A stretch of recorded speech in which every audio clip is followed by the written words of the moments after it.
Chairman and committee members, my name is Kathryn Robb. I am the Executive Director of Child U.S. Advocacy. I am testifying in support of HJR 129 that amends Section 13 of Article 1 of the Missouri Constitution, eliminating the statute of limitations with revival only as to child sexual abuse crimes. This amendment is a very simple and narrow change, and it protects children. The data indicates that 1 in 5 girls will be sexually assaulted before their 18th birthday, and 1 in 13 boys will be sexually assaulted before their 18th birthday. Who are the perpetrators? Coaches, camp counselors, teachers, clergy, family, doctors. Most predators are someone the child knows, their family knows, and at one time perhaps loved and trusted. Most predators have hundreds of victims. Victims suffer in silence because of the trauma of this type of abuse that is particularly dangerous to the developing mind of children. I could go into a lot of neurology now, but I'm not sure I have the time.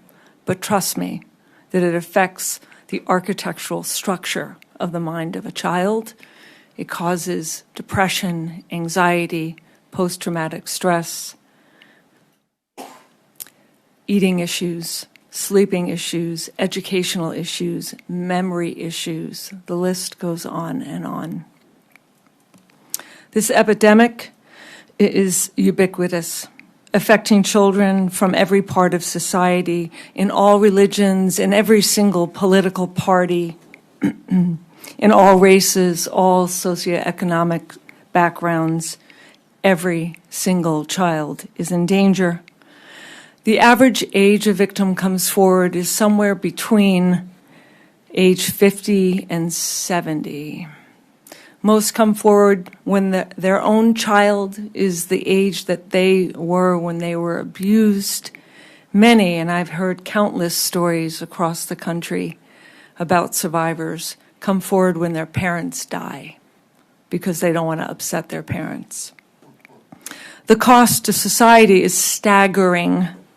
The effects of child sexual abuse not only weigh heavily on the victim and the victim's family, but it also, and most significantly, on Missouri taxpayers as trauma reaches far and wide, burdening many, many sectors of society: the educational system, medical health system, mental health services, social services, the work sector, law enforcement, and finally, the penal institution.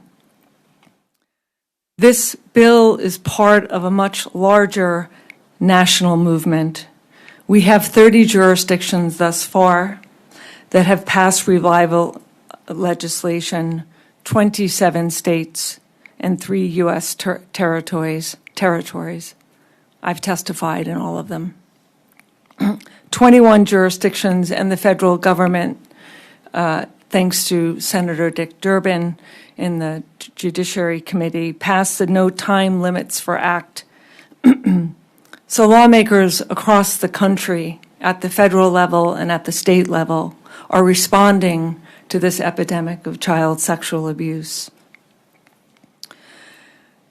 Statute of limitation reform serves 3 public objectives. It educates the public, parents, teachers, grandparents, and people that care about children about this epidemic. It shifts the cost of abuse away from the victims and their families and the taxpayers to the bad guys, where it belongs. It also, and I think most importantly, identifies hidden sexual predators. You may hear many what I would call the sky is falling fear-mongering. One is the courts will be flooded. At Child U.S. Advocacy, we have tracked all of the court filings in states that have passed revival legislation. And on average, The percentage of the population that go to court for these claims is 0.0002. So the courts are not flooded. The courts handle this just fine. You may also hear that businesses and schools may shut down. False. There is absolutely no reliable data on this, and it is hard for me to prove a negative.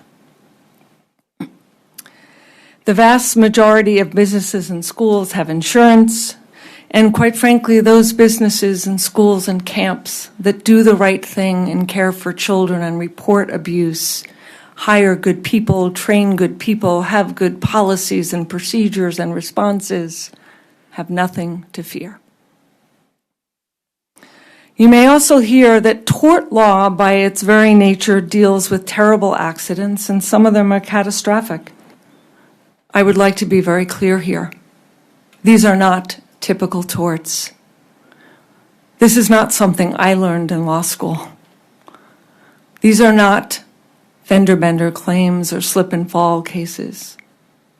To be clear, we are talking about the rape, sodomy, and sexual assault of our children. You may also hear, well, statute of limitations has a purpose, encouraging prompt filings, allowing the best evidence to come forward. I believe in due process as an American. I believe in due process as an attorney. But due process is not absolute. I also believe in justice and protecting children and sound and reasonable public policy. Most of our laws, as you know better than most, have exceptions, and oftentimes those exceptions have exceptions to those exceptions. And those exceptions are based on sound public policy, justice, reason, and common sense. You don't need to be an attorney to understand this. SOLs are arbitrary time limits set by legislative bodies such as yours.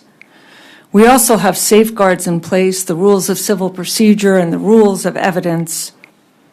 Moreover, plaintiffs must prove their cases. They must survive a 12B motion to dismiss.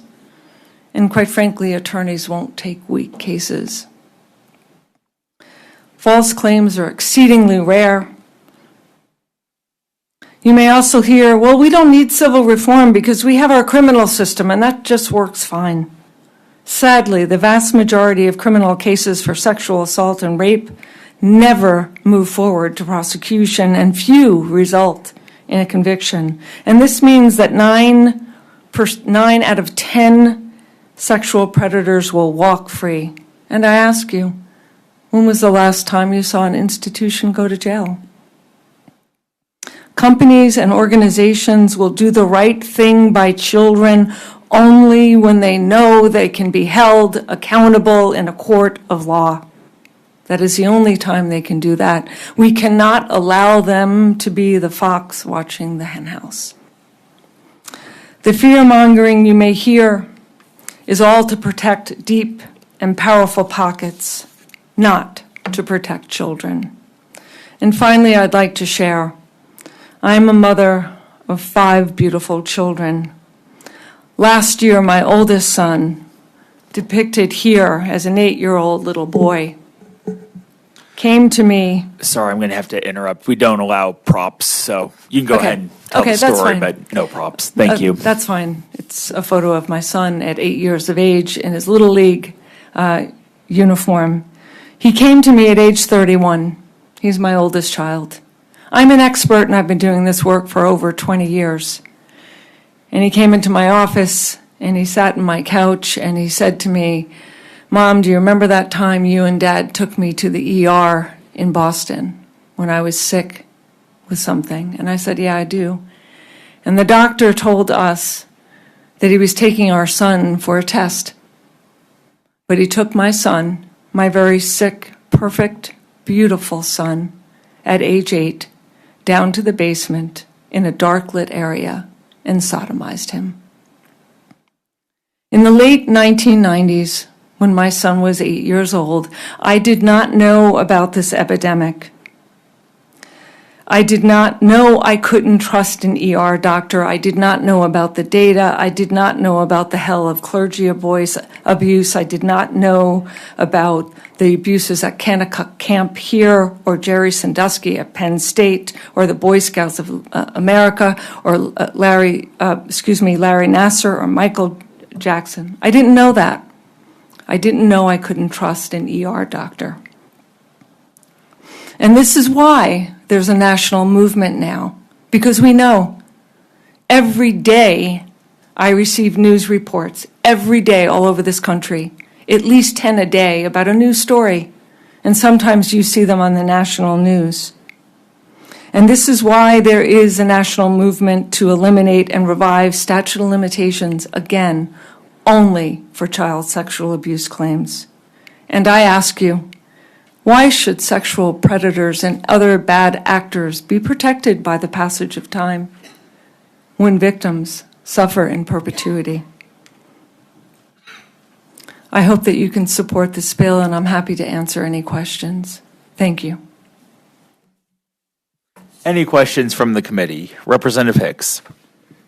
I want to preference this with I am in support of this bill here. And I have my own legislation that deals with the sex registry and protecting kids there. I honed in on a few things that you said, and being an attorney myself, I'm just curious and how this is working in other states.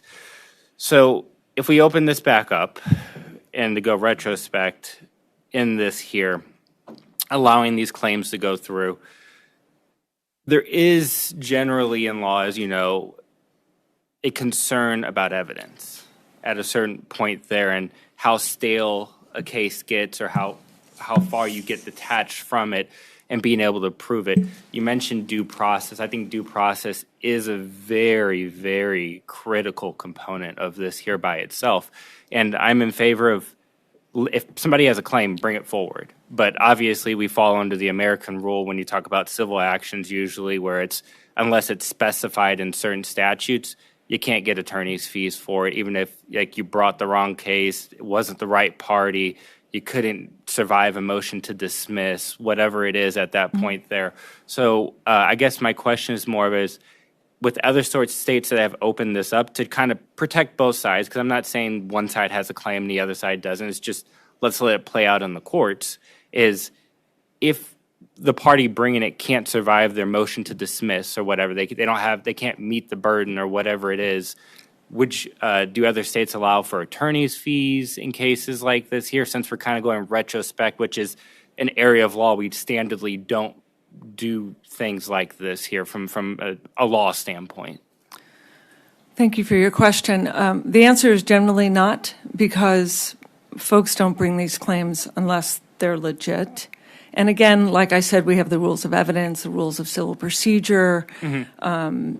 False claims are exceedingly rare. Yeah, no, I'm not saying false claims aren't rare, and right. Civil procedure, rules of evidence, those place certain things within the greater item of here of whatever you're filing in the lawsuit. I'm not saying they're frivolous claims per se. What I am saying is, would you be supportive of, if we do something that we standardly don't do in law like this here, that we maybe add something in there just out of curiosity that allows people to, if a court finds there's not a case or whatever it's dismissed on or whatever it is, that the other party is able to seek reasonable attorney's fees for essentially being kind of falsely accused, since we're kind of opening this back up retrospect. In a way, this is a very unique animal that we're doing here from a law standpoint. I'm sure you understand that. I would argue that it's not unique. Missouri is behind on this. The vast majority of states are doing this. I haven't even mentioned the legislation that's presently active in other states right now. And many states, by the way, Delaware, Hawaii, California, have brought in subsequent revival legislation because they realize the value for their citizens. The only thing I can offer, I haven't seen the attorney's fees on the other side. What we have seen is a certificate whereby before you can file the claim, so we've seen this in quite a few states where the victim plaintiff has to meet with a psychotherapist or a licensed psychotherapist, psychiatrist, and sort of get a clearance or a rubber stamp that, in fact, there is sufficient evidence in the eyes of that expert to say that this person did experience this abuse. Okay, so what you're saying is there, in some states, there are some type of, I guess, vetting process or whatever you want to call it within it for something like this here is what you're saying. Mm-hmm. Okay. All right. Like I said, I'm not against it. I'm just curious when I look at this, I think of, okay, a case gets really old. We end up in a situation where the person's 50, 60, whatever years old. This happened when they were 12 years old. Mm-hmm. They might have the evidence. They might not. I don't know, bring your claim to court, but I just want to make sure that if we're doing this, that we're looking at it from due process, which we go in there obviously saying that prove your case. And so then if you can't prove your case, then, the other side shouldn't just get drug in there, if that makes sense. Whoever it is. Understood. So that's my only comment towards it. So, all right. Thank you. Thank you. Additional questions from the committee. Representative Reuter. To inquire. Proceed. Thank you. You mentioned that this type of law has already been passed in several other states. And you mentioned earlier when we were talking privately, you mentioned that there was an impact on the state of Missouri because of some of our surrounding states' legislation. Can you talk a little bit about that? I'd really like the committee to hear that. Certainly. So for those states that have very weak statute of limitations, again, specifically for child sexual abuse, these are unique torts, right? What we're finding is in other states that have stronger laws, this becomes a safe haven for perpetrators, right? This becomes a place where it's very friendly to perpetrators and not so friendly to children.